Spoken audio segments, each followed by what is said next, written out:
There are 75 countries in the world where it's still illegal or really difficult to be LGBTQ. That's, from my perspective, just a huge waste of human potential. I kept having these conversations with people that said, yes, there's a real challenge here to solve. You know, the global LGBTQ movement is so underfunded. And then it came to a point where it was clear this was something I really needed to get done in my life.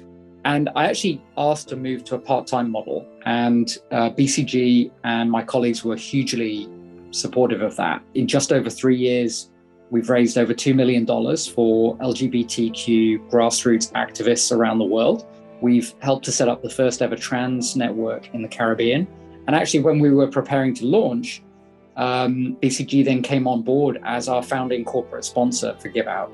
At the time, I kind of felt it made me more of an outsider at BCG. And then some years later, I was actually invited to talk to our global partnership about it. And it really kind of fried my brain, because here I was being celebrated as a true BCGer for the thing that I thought was going to, lead me to leave the firm. But I'm deeply grateful for, how the firm has supported me through it.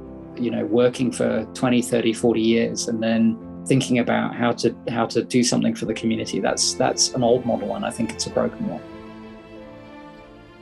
Some of the clients in the organization, they just didn't think that it was necessary for us to make any change. The case we did at Grundfos was actually a really good example of that. They already had one female C-suite member, and they already had several initiatives, so why should they do more? And then we actually conducted a survey, and the results were quite surprising. And now they have actually hired a diversity, equity, and inclusion leader, and they are going full steam ahead on the initiatives that we developed together with them. When I was hired in almost a decade ago, I didn't think that being a female or being an ethnic minority necessarily gave me an edge. And over the past few years, I realized that my own background is actually a strength. It has given me more motivation to be who I am and leverage the differences that I have compared to some of my other colleagues. And I think it's extremely motivating to then transfer that knowledge and experience to some of our clients to help them also get on board this journey.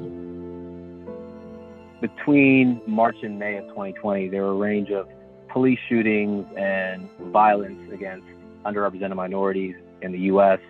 Atlanta wanted to understand better their baseline, where they stand relative to other large metropolitan cities.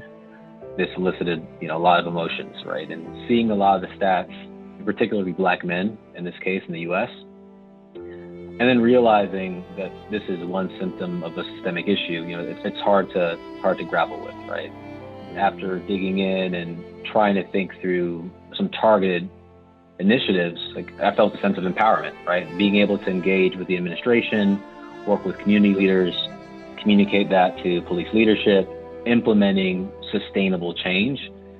That's powerful. Being able to engage with the city has been a great deal for not only my professional development, but also some of my personal passions around, equity more broadly for Black Americans across the U.S. I think the key is to acknowledge that there's a lot to do, but not to let that impede us in the progress.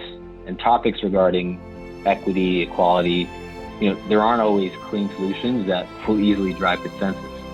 And so creativity and compromise, are key to making that progress. For me, being from Atlanta, seeing the administrative orders that were executed by the mayor, and then also seeing the response from news outlets, from the community leaders, from the police department, and the reconciliation efforts that are happening post this work, I think just hits at a different level.